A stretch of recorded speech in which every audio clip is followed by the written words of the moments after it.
Chers internautes des www.gms.sn, amis auditeurs de la 89.3 FM, bienvenue dans votre émission à la découverte d'une paroisse.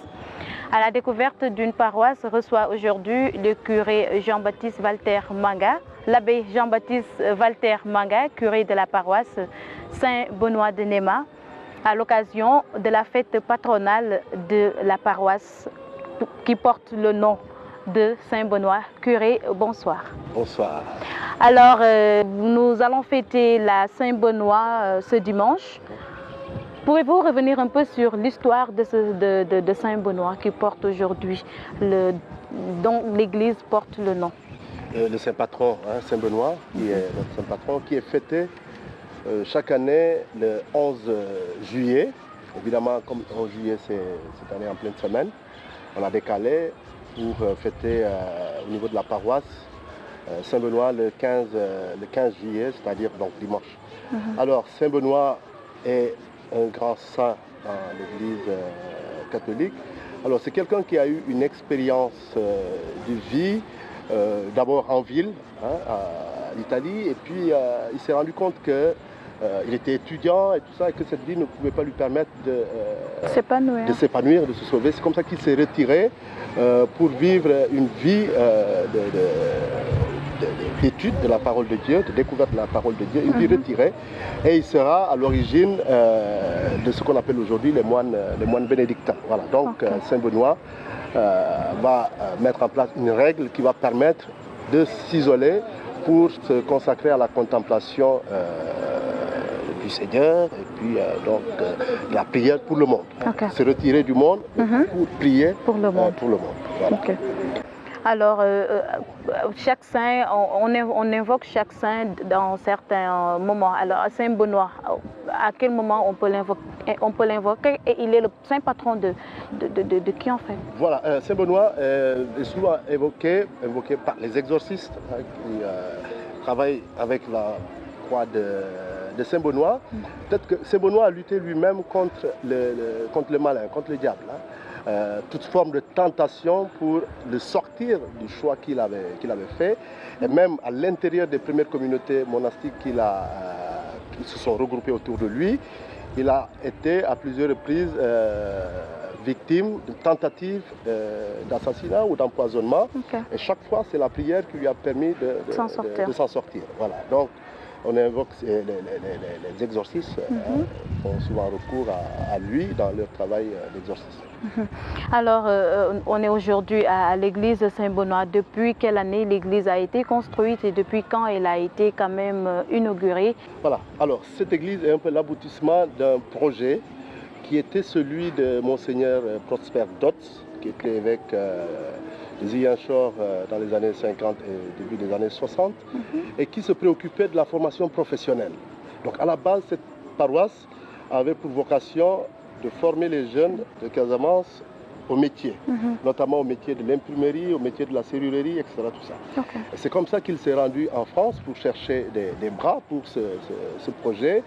Et c'est à Saint-Jean d'Albi, en France, qu'il a trouvé les oblats bénédictins d'Albi, qui ont accepté de venir à Ziguinchor pour initier ce projet. C'est comme ça que deux pères vont venir en 1954, le père Molinier, qui vivra ensuite ici comme missionnaire, ensuite le père Guittard, sont venus tous les deux pour prospecter le terrain. À l'époque, là où nous sommes aujourd'hui, Néma était à 3 km de la ville. Donc c'était en pleine brousse. C'est comme ça qu'ils ont eu ici ce terrain de 5 hectares pour construire ce centre de formation professionnelle qui était à côté de l'aéroport. À l'époque, il n'y avait pratiquement pas d'habitation, il y avait quelques cases, semble-t-il. C'est comme ça qu'ils vont par la suite prospecter le terrain en 1954, repartir en France, faire des demandes, avoir de l'argent pour revenir à partir de 55, 56 et construire le centre professionnel. Ensuite, des religieuses vont arriver pour construire l'école et s'occuper de la formation des enfants, donc l'école primaire. Et l'église viendra un peu plus tard, puisque jusque-là, Néma n'est pas une paroisse. C'est un centre de formation professionnelle. Voilà, donc c'est le 13 janvier 1964 que Monseigneur Dotz va ériger Néma en paroisse. Okay. Mais jusque-là, l'église n'est pas prête. Okay. L'église ne sera prête qu'en 65. Voilà pourquoi elle sera inaugurée le 21 mars 1965. Elle va être un peu le lieu de rencontre des chrétiens qui vivent ici. Mais très vite, le quartier va être habité. Parce qu'il va avoir le projet des HLM, le projet du lycée et l'hôpital régional. Donc du coup, Néma, qui était en dehors de la ville, devient un centre important. Du coup, cette église qui a été construite de façon très simple, elle est très simple. Alors, son charme, c'est la fresque qui est là-dedans, qui lui donne la fresque qui retrace un peu la mort du Christ, et qui lui donne un aspect vraiment très mystique et très particulier. Voilà, et le plan est très simple, c'est pour contenir le maximum de personnes. Donc c'est une église prévue pour contenir à peu près entre 800 et 1000 personnes. Okay. Voilà. Alors la paroisse, quelle est la composante de cette paroisse aujourd'hui et compte combien d'âmes? Alors aujourd'hui, on doit être à 8000 fidèles. Alors la paroisse est assez longue, puisqu'elle s'étend jusqu'à la frontière. Donc la longueur, c'est à peu près 15 à 20 km.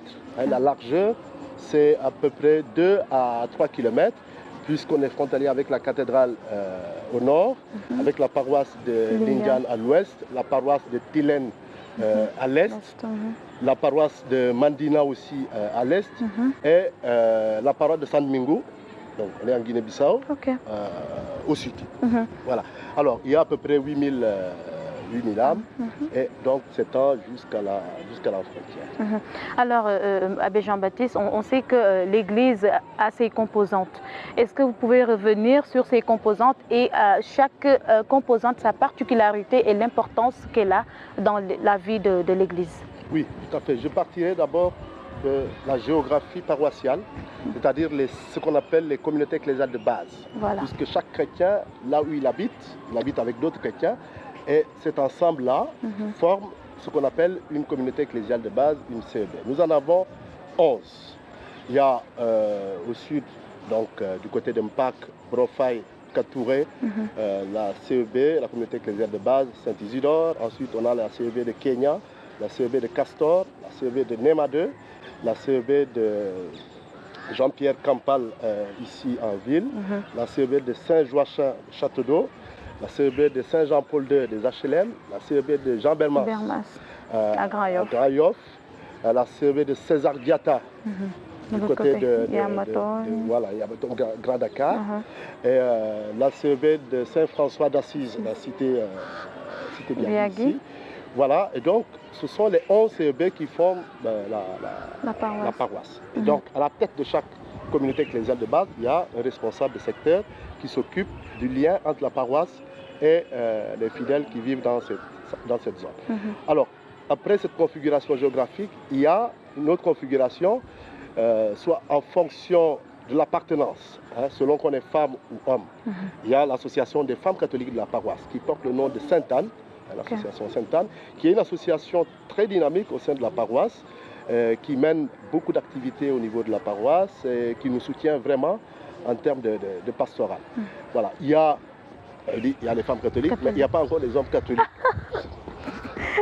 On espère que ça viendra. Ce serait peut-être l'association Saint-Joachim, puisque...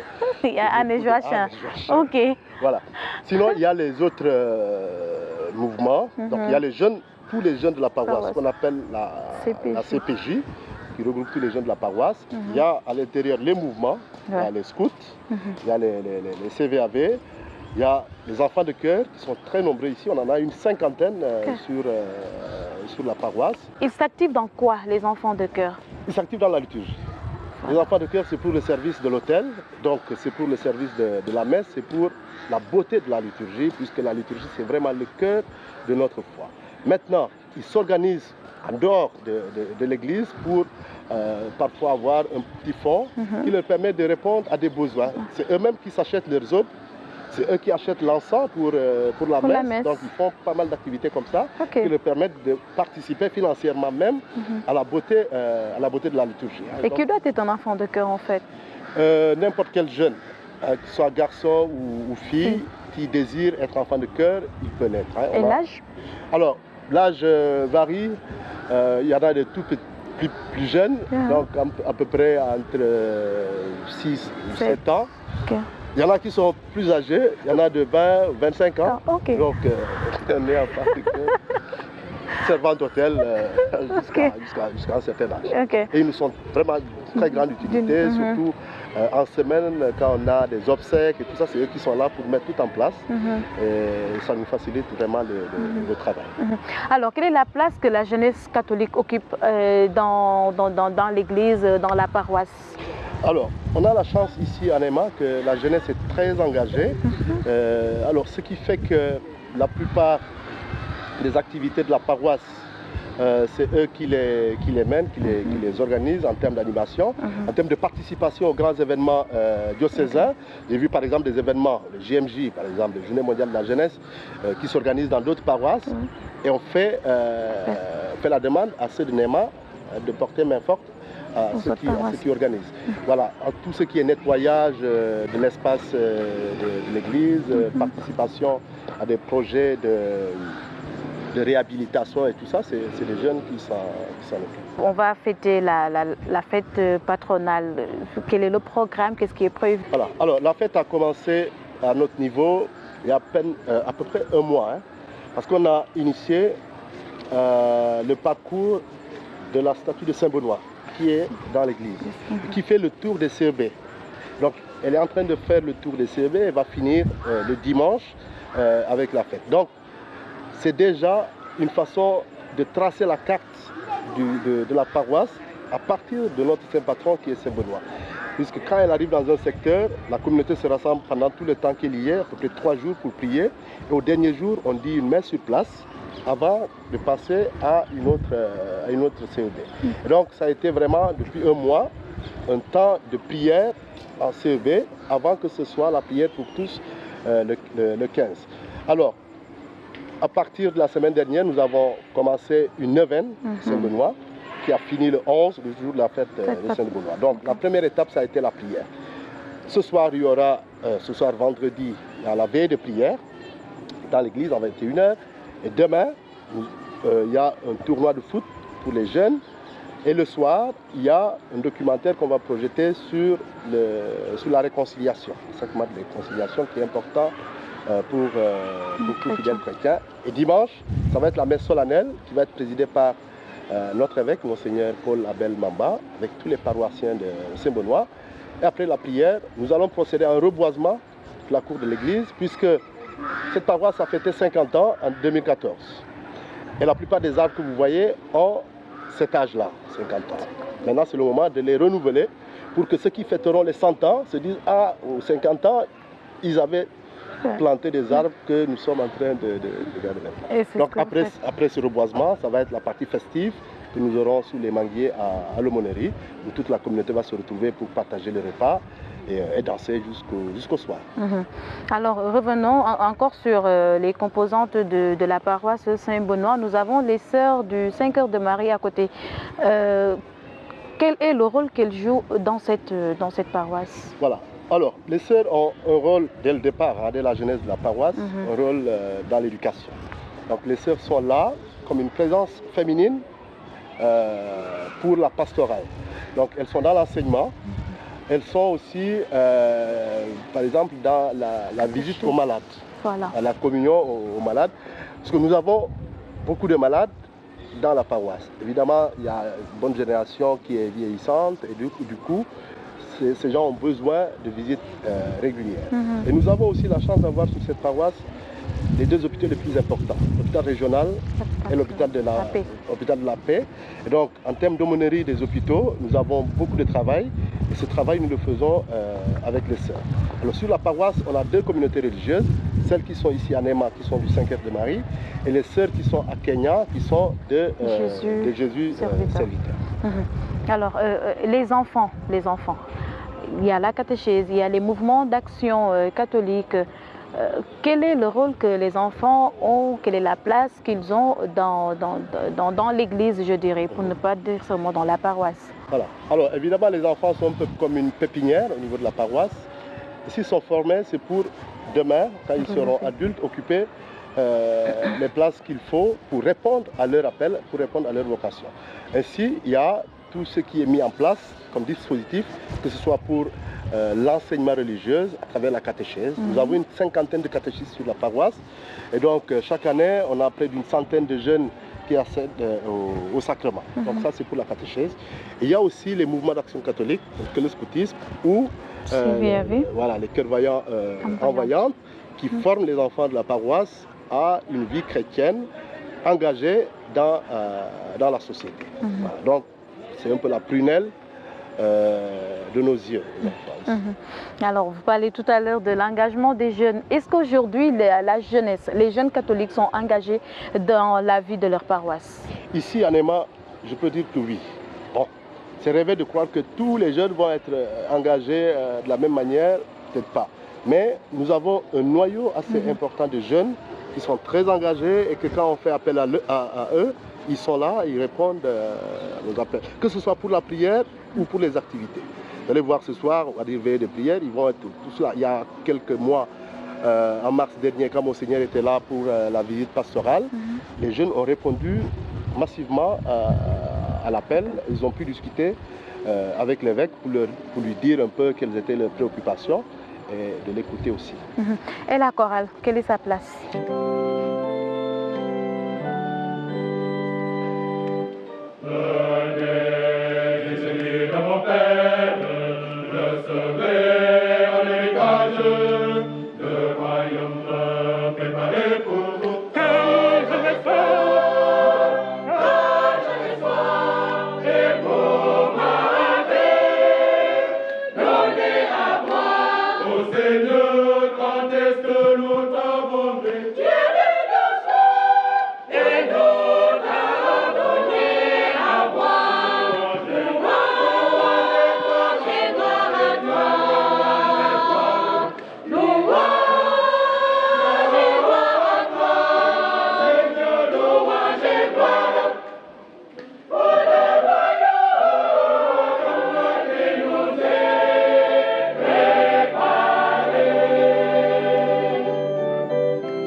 Alors, la chorale d'abord est pour la beauté de la liturgie.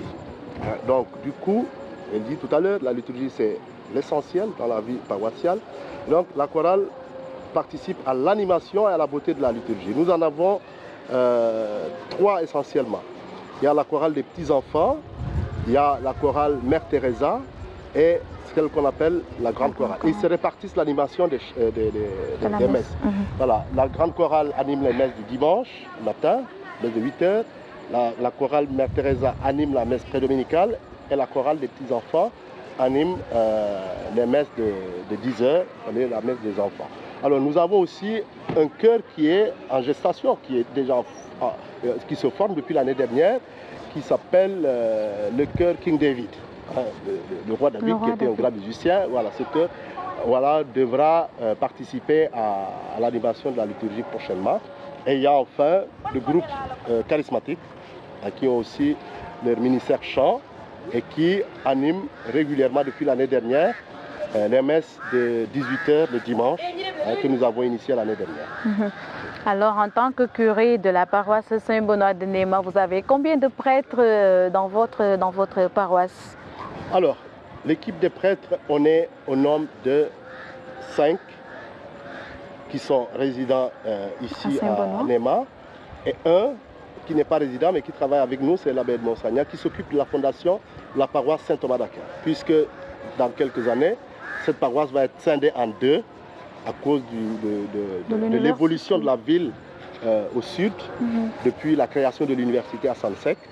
Et l'évêque a jugé nécessaire de créer une autre paroisse qui va s'occuper et de la pastorale universitaire et de la pastorale de la zone qui aujourd'hui est encore notre zone rurale.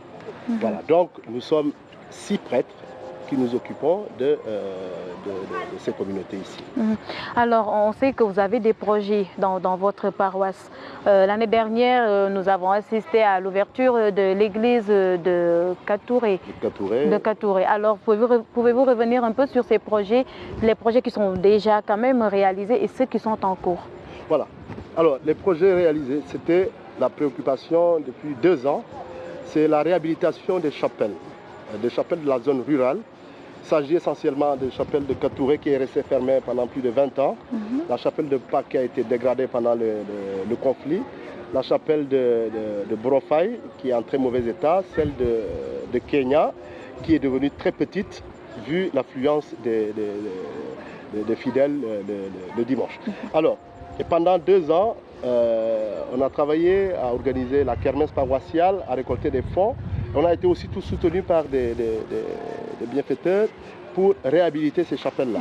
Alors aujourd'hui, nous sommes arrivés pratiquement au terme de cette réhabilitation.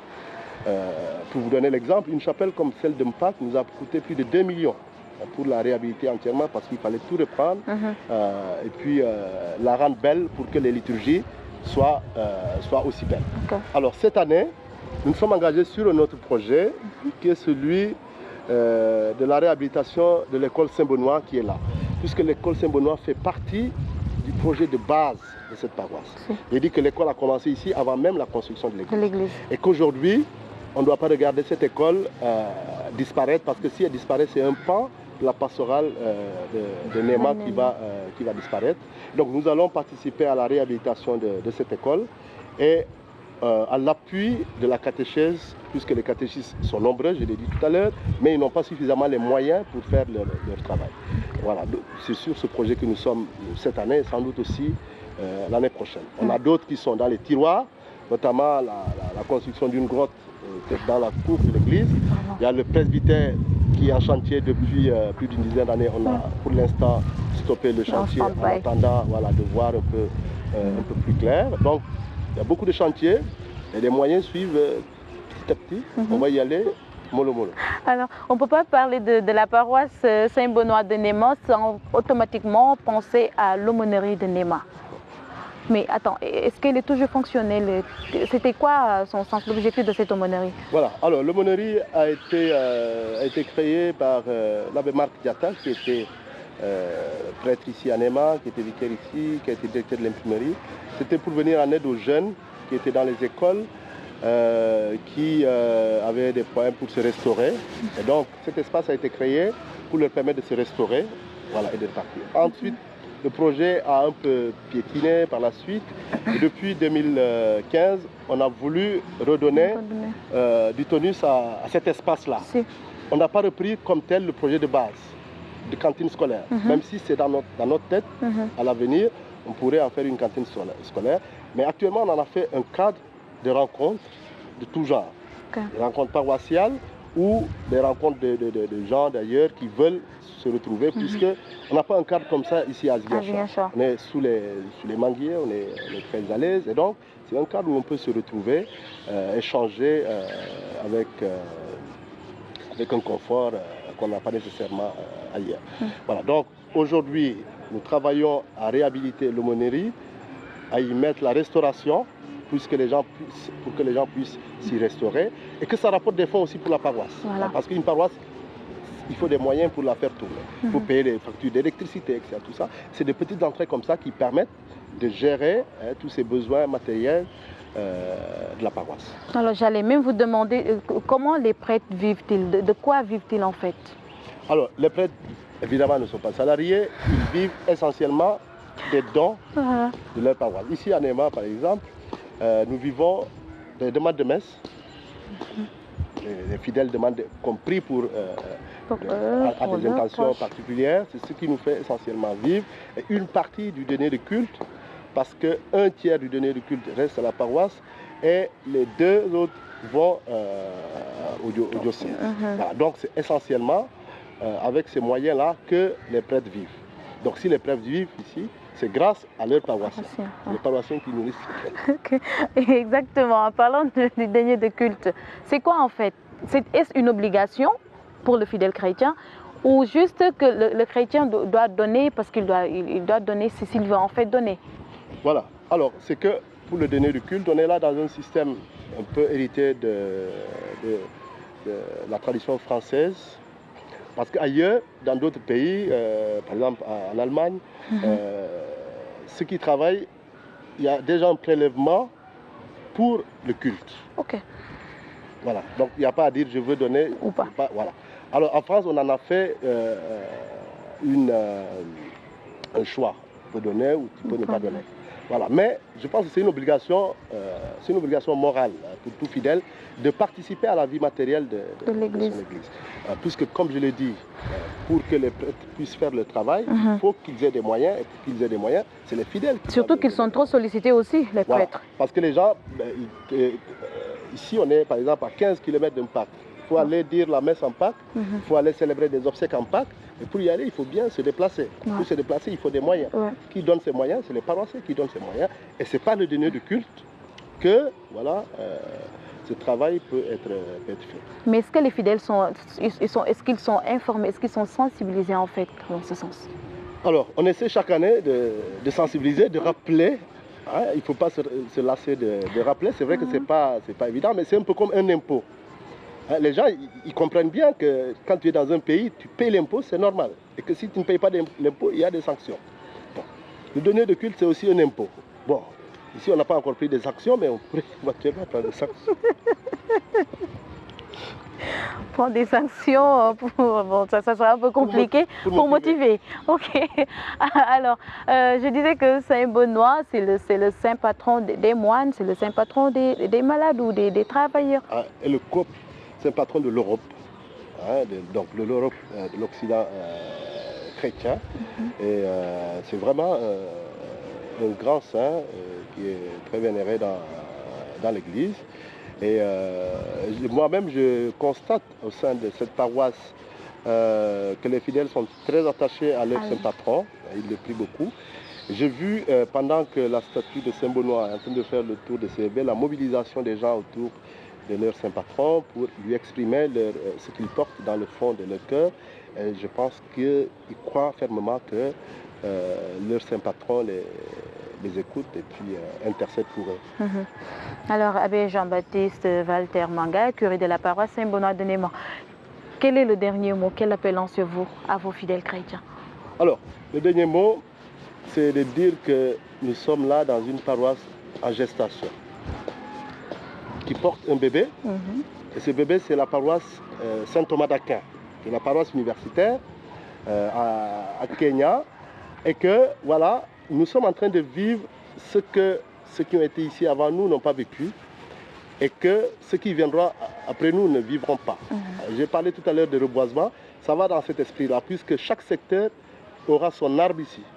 Que dans 50 ans, on verra l'arbre de Kenya, ou l'arbre de Castor, ou l'arbre des HLM. On se rappellera qu'on était la même paroisse avec tout l'autre secteur. Et donc, ce que je demande aux paroissiens, c'est de venir dimanche vivre cette joie de Saint-Benoît ensemble avec tous. Puisque dans quelques années, une partie de la paroisse ne sera plus de Saint-Benoît. Voilà. Et donc de venir à la messe et de rester. Parce qu'il y en a qui viennent à la messe et puis après la messe, on se sauve. Non, il faut faire l'expérience de rester en église comme en famille. Et pour qu'on prie ensemble, qu'on passe la journée ensemble, qu'on fasse la fête ensemble autour de notre évêque. Et vraiment l'appel que j'ai à la suite. Surtout que l'église est une famille aussi. Hein? Voilà, une famille, une grande famille. Et, la famille, c'est qu'on partage des bons moments ensemble, tout comme les moments difficiles. Alors, merci abbé Jean-Baptiste Walter Manga, curé de la paroisse Saint-Benoît de Néma. C'est tout pour votre émission à la découverte d'une paroisse. Nous étions aujourd'hui ici à Saint-Benoît. Saint-Benoît qui fêtera sa fête patronale le 15 juillet. Merci, chers internautes, amis auditeurs de la 89.3 FM également. Merci à toute l'équipe. Au revoir.